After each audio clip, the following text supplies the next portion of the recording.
Israel যখন ফিলিস্তিনের গাজা উপত্যকা ও ইয়েমেনের হুথি বিদ্রোহীদের দমনে ব্যস্ত, ঠিক তখনই প্রধানমন্ত্রী বেনিয়ামিন নেতানিয়াহুর দেশ ইসরায়েলের পরাজয়ের কথা জানালো ইরান। যুক্তরাষ্ট্রের কঠোর নিষেধাজ্ঞার মধ্যেও তেল আবিব ও হোয়াইট হাউসের বিরুদ্ধে তেহরানের হুঙ্কার বন্ধ হচ্ছে না। কখনো ইহুদিবাদী গোষ্ঠীটির বিরুদ্ধে অপারেশন ট্রু প্রমিস 3 পরিচালনার হুমকি, আবার কখনো বা ক্ষেপণাস্ত্র প্রদর্শনের মাধ্যমে নীরব যুদ্ধ। এবার ইসরায়েলের আগ্রাসন ও পশ্চিমাদের পরিকল্পনায় ভাটা পড়ার কথা জানালেন ইরানের সর্বোচ্চ প্রতিরক্ষা বাহিনী ইসলামী বিপ্লবী গার্ড কর্পস IRGCর কমান্ডার মেজর জেনারেল হোসেইন সালামি।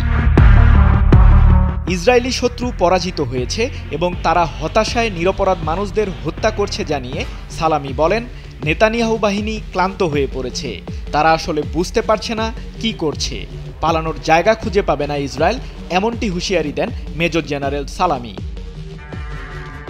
ইরানের প্রয়াত কমান্ডার লেফটেন্যান্ট জেনারেল কাশেম সোলাইমানির ৫ম শাহাদাত বার্ষিকী উপলক্ষে দেশটির দক্ষিণাঞ্চলীয় প্রদেশ কেরমানে আয়োজিত এক অনুষ্ঠানে ভাষণ দেন IRGCর কমান্ডার হোসেইন সালামি। ৬ জানুয়ারি এক প্রতিবেদনে বিষয়টি নিশ্চিত করেছে মধ্যপ্রাচ্য ভিত্তিক সংবাদ মাধ্যম তাসনিম নিউজ এজেন্সি।